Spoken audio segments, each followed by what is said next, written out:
Hello दोस्तों, आज हम लोग इन सभी नंबर यानी कोई नंबर 2 से, कोई नंबर 3 से, 4, 5, 6, 7, 8, 9, 10, 11 से विभाजित है पूर्णतः। ये कैसे हम देख कर चेक कर लेंगे, इस पर हम डिस्कशन करेंगे, इसका हम ट्रिक देखेंगे। ओके दोस्तों कि 2 से विभाज्यता का नियम, मतलब कोई नंबर 2 से विभाज्य हम कैसे चेक कर पाएंगे कि या कोई बड़ा सा नंबर दे दिया जाए, कहे कि 2 से विभाज्य पता करिए, तो आपको क्या देखना है, वो नंबर दोस्तों, वो नंबर जिनके इकाई के अंक में क्या आ जाए, 0 आ जाए या 2 आ जाए या 4 आ जाए या 6 आ जाए या 8 आ जाए, तो वो 2 से क्या है भाई, बिल्कुल से डिविजिबल है, कट जाएंगे, 2 से क्या हो जाएंगे, विभाजित हो जाएंगे। जैसे एग्जांपल के तौर पर 120 हमने दे दिया, अभी से हमें चेक करना है, तो कहाँ आ जाओ, इसके इकाई के अंक पर। इकाई का अंक क्या है, 0 है, ये 2 से क्या हो जाएगा, कट जाएगा। अब कोई आ जाए, मान लो 102 आ जाए, तो यहाँ इकाई का अंक क्या है, 2 है, ये भी 2 से क्या हो जाएगा, डिविजिबल है। ऐसे 43 आ गया, कितना आ गया, 43। यहाँ इकाई का अंक 3 है, देखिए इसमें 3 आता नहीं आता ना, इसलिए ये 2 से डिविजिबल नहीं होगा। ओके दोस्तों, तो 3 से विभाज्य यानी डिविजिबल बाय 3, कोई नंबर 3 से पूर्णतः विभाज्य, ये कैसे जान पाएंगे, कैसे, जिनके अंकों का योग 3 से विभाजित होगा,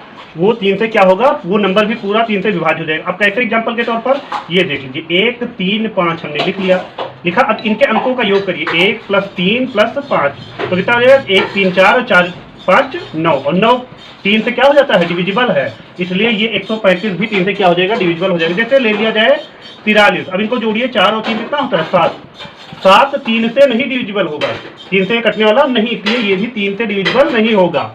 ऐसे कोई नंबर ले लो, 143 ले लेते हैं, तब जोड़िए, 1 + 4 + 3 कितना हो गया, 4, 1, 5, 5, 3, 8, 8 9 के टेबल में नहीं आता, इसलिए ये भी नहीं होगा। ओके, तो जो नंबर जिनका आप योग करेंगे और योग उसका 3 के टेबल से कट जाएगा, तो समझ जाइए वो नंबर भी 3 से क्या हो जाएगा, डिविजिबल हो जाएगा। ओके, पूरा का पूरा क्या है, 4 से विभाज्य, यानी कोई नंबर आप देख लीजिए और उसे एक झटके में बता दीजिए 4 से डिवाइडेड है कि नहीं, तो उसका नियम क्या है, जिन संख्या के अंतिम 2 अंक, मतलब इकाई और दहाई 4 से अगर विभाज्य है, तो वो पूरी संख्या भी 4 से विभाज्य होगी। अब मान लीजिए कोई नंबर ले लिया जाए 1024, ठीक, तो ये दोनों, ये दिख रहा है, यही आपके अंतिम 2 अंक है, यानी 24 है। और क्या 24 4 के टेबल से में आता है, बताइए, 4 से अगर आप डिवाइड करें कितना आ जाएगा, 6 आ जाएगा। अतः अगर ये डिविजिबल है 24, तो 1024 भी 4 से क्या हो जाएगा, डिविजिबल हो जाएगा। ओके, जैसे मान लेते हैं 135 ले लिया हमने, कितना ले लिया, 135, तो हमें अंतिम 2 अंक चाहिए, तो 35 लिया,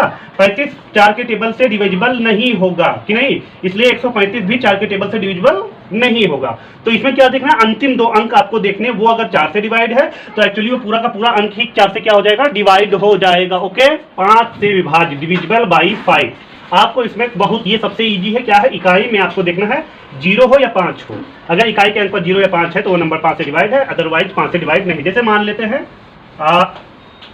70 ले लिया हमने, तो इकाई के अंक पर आ जाओ, 0 आ गया है, तो ये 5 से क्या हो जाएगा, डिवाइड हो जाएगा। ओके, अब मान लो 132 ले लिया, तो यहाँ इकाई के अंक पर क्या है, 2 है ना, और हमें आना क्या चाहिए था इकाई पर, 0 या 5, इसलिए ये 5 से डिवाइड नहीं है। 135 ले लेते हैं, इकाई के अंक पर 5 है, ये भी 5 से डिवाइड हो जाएगा, बस इतना, ये बहुत इजी था। ओके, 6 से विभाज्य, कोई नंबर आप देखें, आपको पता चल जाए कि 6 से ये पूर्णतः डिविजिबल है, तो आप कैसे देख पाएंगे, तो वो जो अंक होना चाहिए वो दोस्तों ऐसे अंक जो 2 तथा 3 दोनों से विभाज्य हो, यानी 2 वाला नियम और 3 वाला नियम दोनों लगता हो, वो कोई नंबर है, तो वो आप जान जाइए कि वो उससे क्या हो जाएगा, विभाज्य हो जाएगा। जैसे मान लेते हैं हम 132 हमने ले लिया, तो 2 के नियम में क्या था, इकाई के अंक पे 0 से लेकर 8 तक 2 4 6 8, यानी ये तो 2 से डिविजिबल है। अब इसे 3 से देखना है, तो क्या करना पड़ेगा, 1 + 3 + 2 कर लो, 3 1 4, 4 और 2 6, यानी 6। अब भाई 6 तो 3 के टेबल में आता है, मतलब ये वाला नंबर 2 से भी डिविजिबल हो गया, और ये वाला नंबर 3 से भी डिविजिबल हो गया, अतः ये 132 जो है वो 6 से भी डिविजिबल होगा।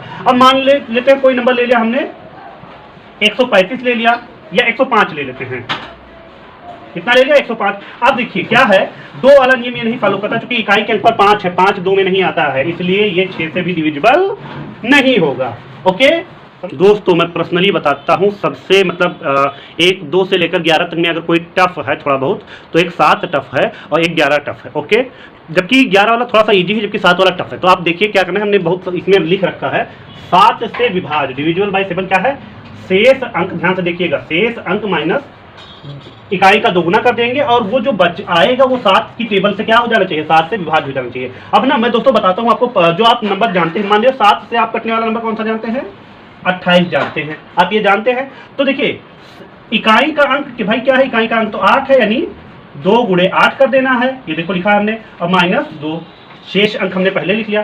तो 2 माइनस 8 दूनी 16, तो कितना गया माइनस का 14। भैया आपको पता है माइनस प्लस से मतलब नहीं है, 14 7 से क्या होता है, कट जाता है। मान लो और कोई नंबर ले लेते हैं, 35 ले लिया तो हमने 3 लिखा, माइनस 2 गुणे 5, चूंकि इकाई का 2 गुना करना है, तो 3 माइनस 5 दूनी 10, और इसमें से जब माइनस करोगे तो माइनस का 7, ये भी देखो 7 से कट रहा है। इसी तरीके से कोई भी नंबर ले लो आप, ऐसा नहीं है। मान लो ले लिया 142, कितना ले लिया 142। अब यहाँ शेष कितना है दोस्तों 14, माइनस इकाई पर क्या है 2, तो 2 का 2 गुना 4 हो जाएगा, तो ये 14 माइनस 4 हो जाएगा, जो कि 10 हो गया, और 10 और 7 से दोस्तों नहीं कटता, इससे 142 भी 7 से नहीं कटेगा। और कोई नंबर ले लेते हैं जिसमें आपका आ जाए 182 हमने ले लिया दोस्तों, कितना ले लिया 182। अब क्या करना है, शेष अंक कितना 18 लिख लीजिए, इकाई का 2 गुना यानी 2 दूनी 4। अब 18 में से 4 घटाओगे तो कितना बचेगा 14 बचेगा, और 14 आपको पता है 7 की टेबल से कट जाता है, डिविजिबल है, इसलिए मतलब 182 भी 7 से क्या हो जाएगा दोस्तों, डिविजिबल हो जाएगा। ओके, आज अगर यानी 8 की डिविजिबिलिटी हम देखें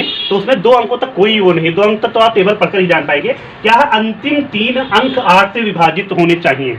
अंतिम कितने 3 अंक 8 से विभाजित होने चाहिए, यानी 1000 मान लेते हैं, हमने ले लिया 1024 ले लिया, ठीक है दोस्तों। तो 1024 में अंतिम 3 अंक कौन से हो गए, 0 से लेकर 24, यानी 24 हो गया। और आपको पता है 24 8 से क्या हो जाएगा, डिविजिबल हो जाएगा, कितना आ जाएगा 3, इसलिए 1024 भी दोस्तों 8 से क्या है, डिविजिबल है। ओके ठीक। अब जैसे मान लेते हैं कोई नंबर ले लिया हमने 1340 यानी 1340, कुछ नहीं करना है आपको, अंतिम 3 अंक देखने हैं, क्या है 340। ये आज के टेबल में आना चाहिए, तो आपको पता है 8 का 2 16 8 24 8 चौक 32 4 बार में आ गया। फिर यहाँ कितना बचेगा 2 बच जाएगा यानी 20 हो जाएगा, और 8 दूनी 16 या कुछ शेषफल बच गया, यानी ये 8 से डिवाइजिबल नहीं हुआ। तो इसका मतलब आप ये भी जानिए 1340 भी 8 से डिविजिबल नहीं है। अंतिम 3 अंक को आपको चेक करना है। ओके दोस्तों, कितना अंतिम 3 अंक आप चेक करिए।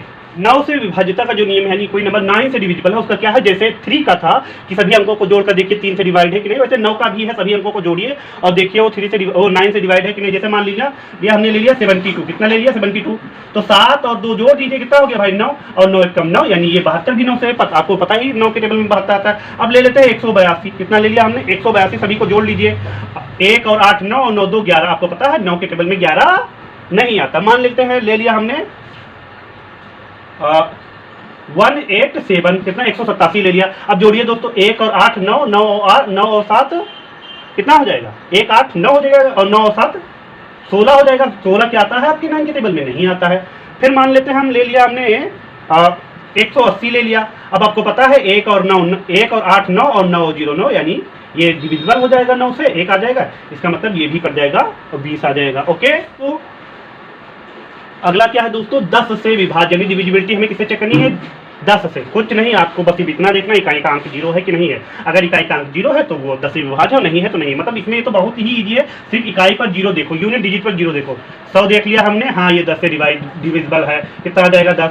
120 देख लिया, आखिरी में 0 है, कट जाएगा, ये भी 10 से, कितना आ गया 12 आ गया। 90 देख लिया, आखिरी में कितना है 0 है, ये भी 10 से कट जाएगा, कितना आ जाएगा 9 आ जाएगा। कितनी भी बड़ी कितना भी बड़ा नंबर हमें कोई मतलब नहीं, हमें इकाई के अंक पर 0 चाहिए 10 से विभाज्य होने के लिए। ओके दोस्तों, 11 से विभाज्य यानी डिविजिबल बाई 11। 11 का अगर हमें देखना है दोस्तों कि 11 से कोई नंबर क्या है, तो क्या है, विषम अंकों का योग, यानी विषम डिजिट पर है तथा माइनस सम अंकों का योग, दोनों करना है। विषम पर चेक कर लेना, सम पर दोनों का योग करके क्या कर देना है दोस्तों, माइनस कर देना है।